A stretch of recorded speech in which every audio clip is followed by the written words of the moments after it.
Bom, como a gente viu na primeira parte da Revolução Francesa, o rei Luís XVI tinha recebido ajuda dos reis da Áustria e da Prússia para tentar conter a revolução, mas foi descoberto e aí a Assembleia solicitou que a população pegasse em armas para defender a revolução e eles conseguiram vencer a batalha contra os exércitos absolutistas. O rei foi preso e proclamou-se a República. Logo após essa vitória, elegeu-se uma convenção nacional, que é o assunto que a gente vai falar agora sobre essa segunda parte da Revolução Francesa. Qual a característica dessa convenção nacional? Tá? A convenção nacional era uma assembleia que foi montada para elaborar uma constituição para a França, já que a França deixa de ser uma monarquia constitucional para ser uma república. Os membros dessa convenção, eles já foram eleitos por voto masculino universal e não mais por voto censitário, né? Lembrando que, anteriormente, na Constituição da monarquia, o voto era censitário, era por renda. E foi proclamada a República nessa Convenção Nacional. Esses deputados, que eram em número de 750, se dividiam em 4 grandes grupos políticos. O primeiro grupo era o grupo dos girondinos, que representavam a alta e a média burguesia. Esse grupo era um grupo muito moderado que não queria participação popular. Eles defendiam o voto censitário, ou seja, pela renda do cidadão, direito à propriedade privada e, como eu falei, eles eram contrários à participação popular na Revolução. Os jacobinos representavam a pequena burguesia. Eram os profissionais liberais, advogados, médicos, funcionários públicos. O que eles defendiam? Eles defendiam um governo central forte, o voto universal, lembrando aqui, universal para os homens, a participação popular no processo revolucionário. Destaca-se como líder dos jacobinos o Robespierre, a gente vai falar mais dele ao longo da aula. Um outro grupo que se destaca aí e que está muito junto, muito perto com os jacobinos, é o grupo dos Cordeliers, né? Que representavam a população mais pobre de Paris, né? Do subúrbio de Paris. Qual é a origem desse grupo? Esse clube ou sociedade dos amigos dos direitos dos homens e do cidadão era uma sociedade popular que foi fundada em 1790 e a sede dessa sociedade era no convento dos Cordeliers de Paris. Esse termo Cordeliers é um nome francês dos monges franciscanos, que são aqueles monges que representavam os mais pobres, né? Faziam voto de pobreza. E eles se vestiam de forma muito modesta, usando, né, aquela bata com aquela corda como cinto, que tinha esse nome, né, cordelier.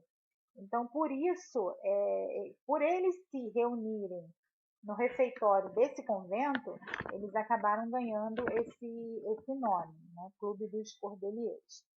E eles se diziam altamente vigilantes na Assembleia Nacional. Portanto, eles representavam aquela população mais pobre de Paris, os sans-culottes, que eram lá os ferreiros, como eu falei no outro vídeo, né? Os ferreiros, os carpinteiros, a população bem mais modesta. Esse clube de Paris, Clube dos Cordeliers, ele chegou ao fim em 1793 devido a dissidências entre eles mesmos e devido a uma oposição dos jacobinos, porque aí os próprios jacobinos, no período do terror, eles combatem os que eles acham que são contrários à revolução. E o grupo da planície, que era composta, era um grupo tinha um grande número de deputados, mas que não tinha uma ideologia propriamente dita. Eles iam segundo os seus próprios interesses. Ora, eles combinavam ou se juntavam com os girondinos, ora, eles combinavam e se juntavam com os jacobinos, né? Os jacobinos também eram conhecidos como montanheses, né? Porque se sentavam na parte mais alta da Assembleia. E a planície, por se sentar embaixo, né? Conhecida como a planície. Bom, aqui a gente tem, né, no próximo slide, a gente está falando aí sobre essa origem dos termos partidos de direita e partidos de esquerda. A origem desses dois termos se dá na Revolução Francesa. E por que tem essa denominação? Os girondinos, já que eles representavam a alta burguesia, eram mais moderados, não queriam a participação popular, não queriam direitos para os mais pobres, queriam apenas o interesse da alta burguesia, eles sentavam-se à direita da Assembleia. Então, todo partido que representa o interesse dos mais ricos, dos burgueses, dos industriais, costuma-se dizer, que sejam mais moderados, costuma-se dizer que são partidos de direita, por causa disso. Já os jacobinos, que eram mais radicais, que pediam medidas mais populares, representavam mais a população pobre, e por serem mais radicais, eles sentavam-se à esquerda da Assembleia. Então, todo partido que é mais visando uma igualdade maior, ou visando medidas populares, ou que governe pensando no povo, ou em beneficiar os mais pobres, convenciona se chamar de partido de esquerda. Então, é por conta dessa questão aí, porque os girondinos sentavam-se à direita e os jacobinos sentavam-se à esquerda da Assembleia. Então, esse termo, né, veio da Revolução Francesa. Bom, o que vai acontecer lá durante a convenção? O rei Luís XVI ele é julgado. Julgado pelo quê?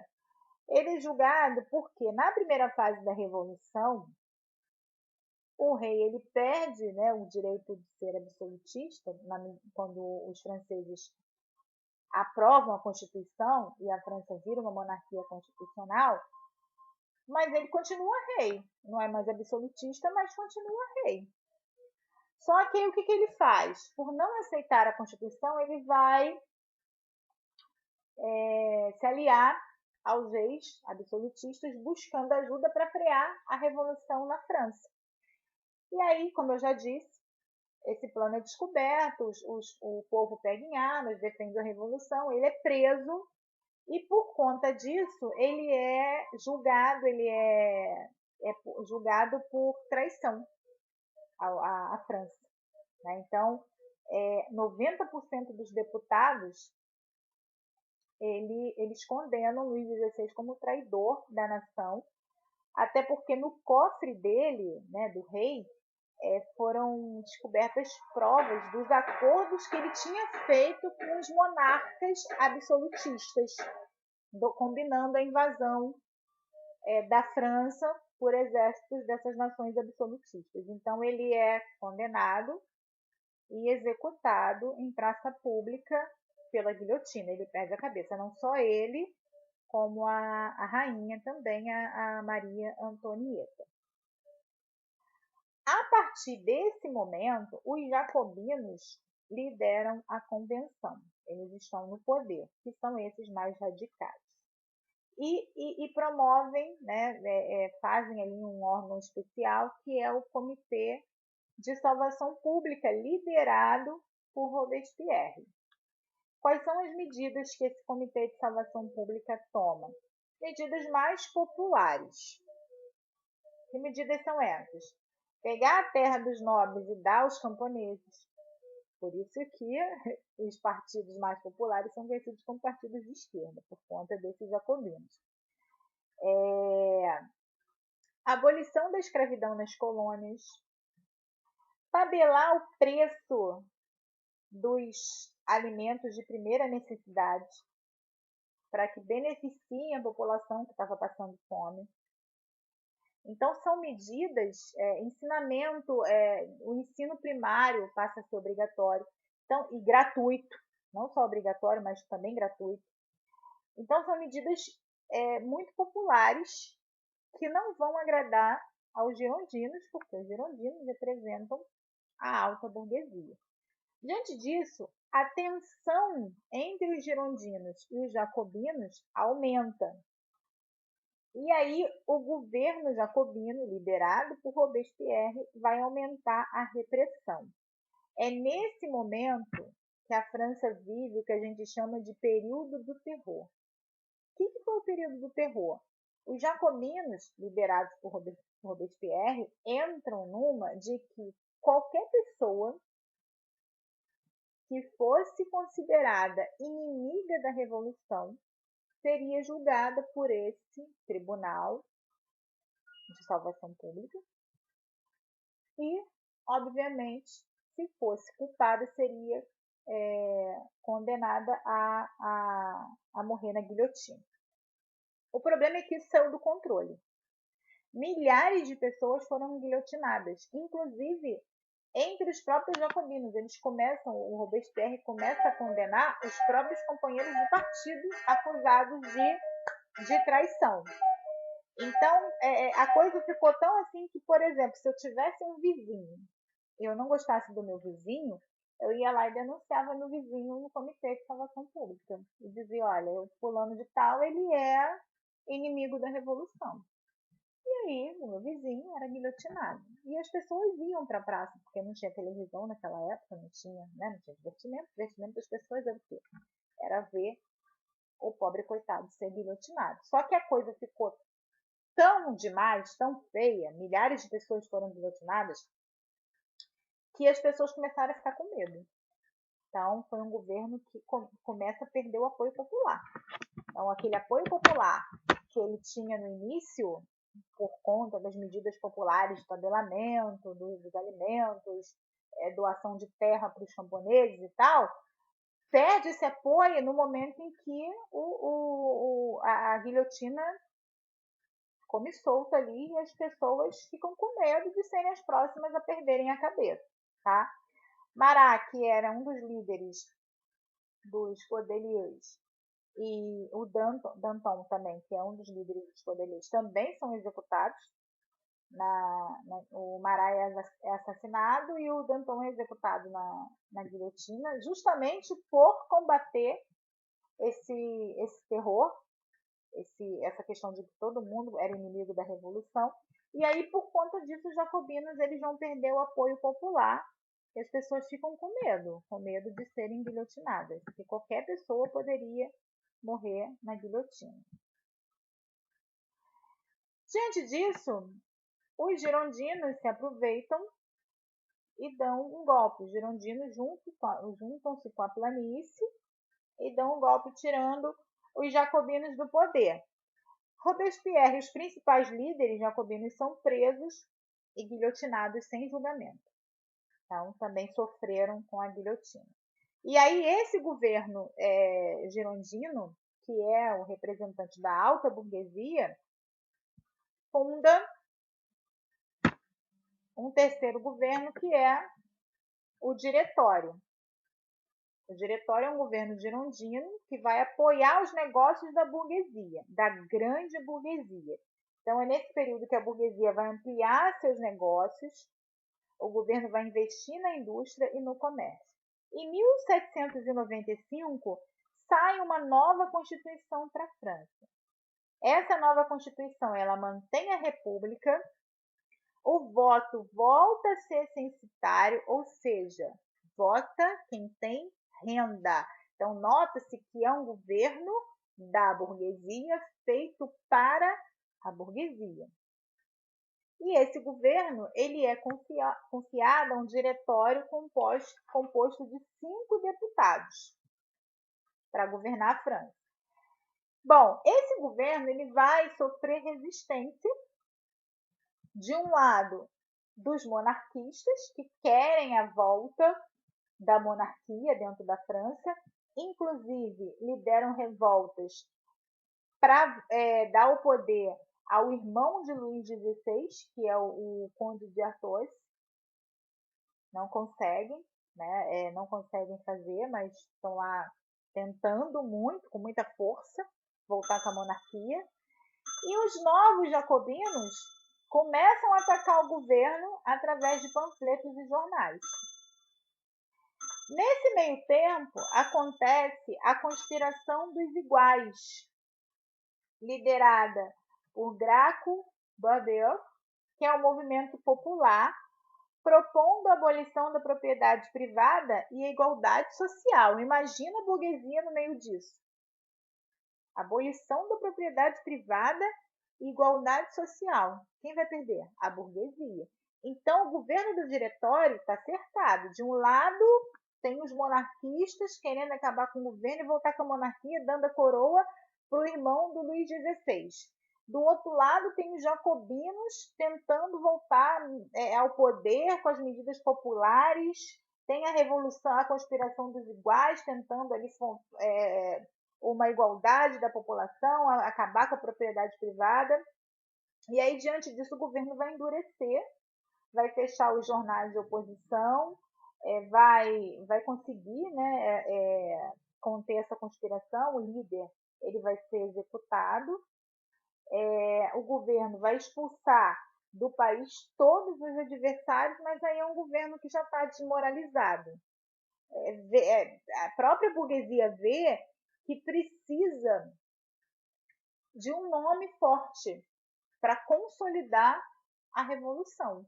Porque desde o início, desde lá do iniciozinho, do começo, lá na Assembleia, quando os burgueses que estavam representando o terceiro Estado, eles se revoltam, o que eles queriam? Eles queriam acabar com o absolutismo e queriam mais direitos para a burguesia. Eles não queriam direitos para a população. Eles não queriam dividir as terras, eles não queriam que o preço dos alimentos fosse tabelado, eles não queriam que o pobre tivesse direitos ou que sequer participasse do governo. Eles queriam que tirar o rei e que eles governassem. Só que, diante do que foi acontecendo, a população se envolveu no processo. Então, eles meio que perderam o controle. E com o golpe lá dos girondinos, eles conseguem tomar o poder de novo, a burguesia. Só que eles não é um governo que tenha força para consolidar aquilo. Eles estão enfrentando revoltas, de um lado os monarquistas, de outro lado os jacobinos, que estão tentando se organizar para tomar o poder de novo. Então, nesse momento, a burguesia percebe o quê? Opa, estou precisando de alguém aqui forte, de um líder que possa consolidar isso para mim. Quem é esse líder? Tinha lá um jovem general que tinha conquistado várias batalhas diante, né, dessa guerra toda lá na França, que era o Napoleão Bonaparte. Então, esse cara é o cara que a burguesia está querendo. Então, Napoleão Bonaparte, juntamente com os burgueses, vai lá arquitetar um golpe, que é o chamado golpe 18 do Brumário, apoiado pela burguesia e pelos militares, vai acabar com o governo do diretório e vai tomar o poder. Isso acontece em 1799, ou seja, 10 anos depois do início da Revolução. Então é Napoleão que, com o governo dele, vai consolidar as conquistas burguesas e vai manter o povo afastado do poder. Mas aí isso já é uma outra história. Espero que vocês tenham gostado da explicação. Não esqueçam de se inscrever no meu canal, de dar um like se vocês gostaram do vídeo e até a próxima!